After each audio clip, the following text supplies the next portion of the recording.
Module number 2 now you see मी में आपका स्वागत है। इसमें हम आँख की संरचना और उसके फंक्शन के बारे में जानेंगे। पर आँखों की संरचना जानने से पहले हम जानेंगे आँखें जो सेंस करती है उसे लाइट कहते हैं और लाइट होता क्या है। तमाम सच्चाई से देखा जाए तो लाइट एक इलेक्ट्रोमैग्नेटिक वेव है जिसकी फ्रीक्वेंसी 400 से लेकर के 700 नैनोमीटर के बीच में होती है। यदि इलेक्ट्रोमैग्नेटिक स्पेक्ट्रम देखा जाए तो वो बहुत बड़ा स्पेक्ट्रम है जहाँ गामा रे से लेकर के लॉन्ग रेडियो वेव्स तक की वेव्स आती हैं, जिन्हें ये सारी चीज़ें व्यक्ति या ह्यूमंस या मैक्सिमम एनिमल्स नहीं देख पाते हैं, पर वो एक ही सेंसेस की होती हैं। तो विजिबल स्पेक्ट्रम 400 से 700 नैनोमीटर के बीच में होता है। इससे ऊपर जाए तो इंफ्रारेड वेव होती है, उससे ज़्यादा माइक्रोवेव होती हैं, उससे ज़्यादा FM वेव होती है, AM वेव होती है, लॉन्ग वेव्स होती हैं। और यदि विजिबल स्पेक्ट्रम से कम स्तर में जाएं तो UV अल्ट्रावायलेट रेज होती हैं, उससे नीचे एक्स रेज होती हैं, उससे नीचे गामा रेज होती हैं।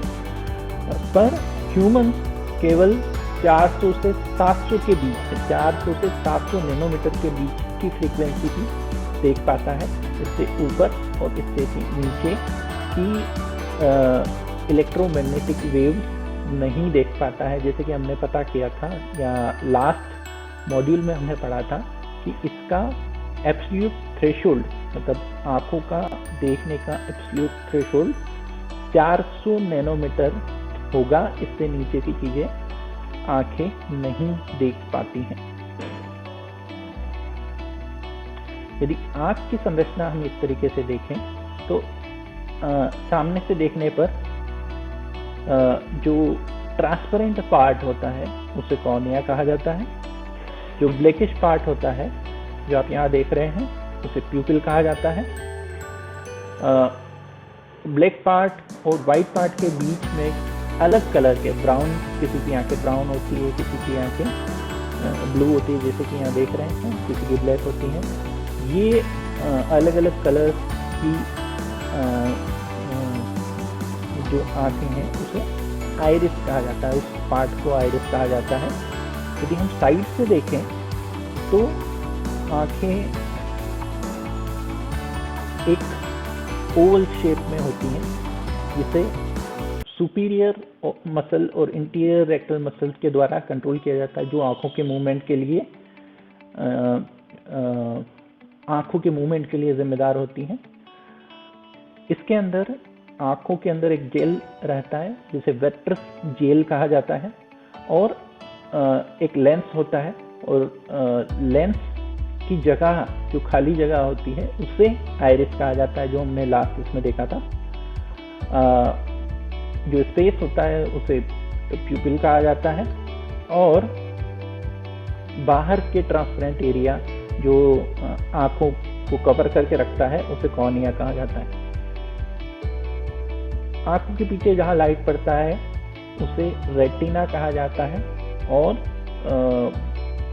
फोविया, मैकुला और ब्लाइंड स्पॉट रेटिना में ही अलग अलग स्थान होते हैं जो हम आगे देखेंगे। और ये सारी इंफॉर्मेशन न्यूरॉन्स के थ्रू ब्रेन तक जाती है, और जिस न्यूरॉन के सिग्नल के थ्रू जाती है उसे ऑप्टिक नर्व कहा जाता है। यदि वीडियो में हम देखें तो यहाँ यदि आप आँख देखेंगे, यहाँ से यदि लाइट हम देखें तो वो कॉर्निया से होते हुए जाता है। कॉर्निया में जब लाइट पड़ता है तो वहाँ से आगे बढ़ के वो आइरिस में जाता है, प्यूपिल में जाता है, और प्यूपिल छोटा या बड़ा हो सकता है, इसके अंदर मसल्स आती है, उसकी वजह से बाहर की लाइट अंदर कम या ज़्यादा हो सकती है। लेंस के थ्रू फोकस बनता है जो रेटिना पे फोकस बनाता है, और लाइट रेटिना पर फोकस करती है, जिसके थ्रू वो लेंस का साइज भी कम और ज़्यादा होता है। और रेटिना पर इंफॉर्मेशन जो जाती है वो ऑप्टिक नर्व के थ्रू दिमाग तक पहुंचती है।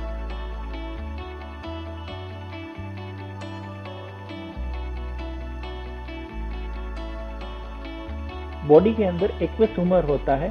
यदि एक्वस ह्यूमर थोड़ा सा ज़्यादा होता है तो ग्लूकोमा नाम की कंडीशन हो जाती है और जिससे ऑप्टिक नर्व डैमेज होने के चांसेस होते हैं। इसके अलावा हमारे आँख के अंदर कंजक्टिवाइटा नाम की झिल्ली होती है, जिसके सक्रिय होने से कंजक्टिवाइटिस होता है और उससे आँखों का लालपन हो सकता है। तो यदि हम देखें तो सारी इंफॉर्मेशन फोकस होकर, सारा लाइट फोकस होकर के रेटिना तक पहुँचता है और रेटिना जो है वह वहाँ पर अलग अलग तरीके के सेल्स होते हैं जो लाइट को सेंस कर पाते हैं। जो लाइट को सेंस कर पाते हैं वो सेल्स को फोटो रिसेप्टर सेल कहते हैं। फोटो मतलब लाइट, रिसेप्टर मतलब जो पहचान पाते। तो फोटो रिसेप्टर सेल्स दो तरीके के पाए जाते हैं। पहला जो सेल होता है उसे रॉड्स कहा जाता है, जो ऊपर आपको ग्रे कलर में दिखाई दे रहा है, और एक होता है कॉन्स। और रॉड्स और कॉन्स दोनों मिलकर के हमें लाइट का सेंस, लाइट और कलर का सेंस देते हैं।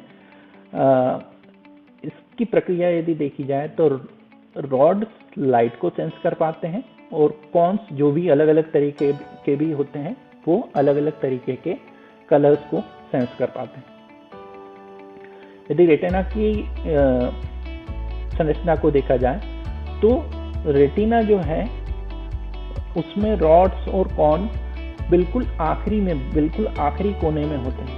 उनके पहले बहुत सारे दूसरे तरीके के सेल्स होते हैं, पर वो फोटो रिसेप्टर सेल नहीं होते। फोटो रिसेप्टर सेल्स केवल दो तरीके के ही होते हैं, रॉड्स और कॉन्स। उसके बाद रॉड्स और कॉन्स में जो फोटो रिसेप्टर सेल होते हैं वो बाइपोलर सेल्स से होते हुए, गैंग्लियन सेल से होते हुए ऑप्टिक नर्व की ओर जाते हैं। यदि और डिटेल में देखें तो लाइट का डायरेक्शन इधर से आता है और ये सारे जो सेल्स हैं, मतलब गैंग्लियन सेल हुआ, बाइपोलर सेल हुआ, ये सारे के सारे सेल ट्रांसपेरेंट होते हैं, तभी तो हम लाइट उससे हो करके जा पाते हैं। और जो फोटो रिसेप्टर सेल होते हैं उसके अंदर रॉड और कॉन्स होते हैं, उससे जो ट्रांसडक्शन की प्रक्रिया के थ्रू लाइट न्यूरल एनर्जी में कन्वर्ट होता है, उसके थ्रू बाइपोलर सेल्स में जाता है, बाइपोलर सेल्स से गैंग्लियन सेल्स में जाता है और उसके बाद वो ऑप्टिक नर्व में जाता है। जब ऑप्टिक नर्व में जाता है तो ऑप्टिक नर्व दोनों आंखों की अलग अलग होती हैं और दोनों एक जगह मिलती हैं, जिसको ऑप्टिक कियाज्मा बोलते हैं। और ऑप्टिक नर्व ब्रेन के ऑक्सीपिटल लोब में जाते हैं, जिसे विजुअल लोब भी बोलते हैं।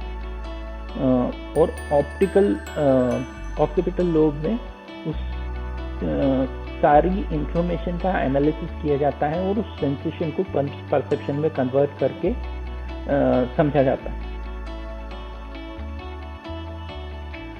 अगले लेक्चर में हम देखेंगे कान का स्ट्रक्चर और फंक्शन।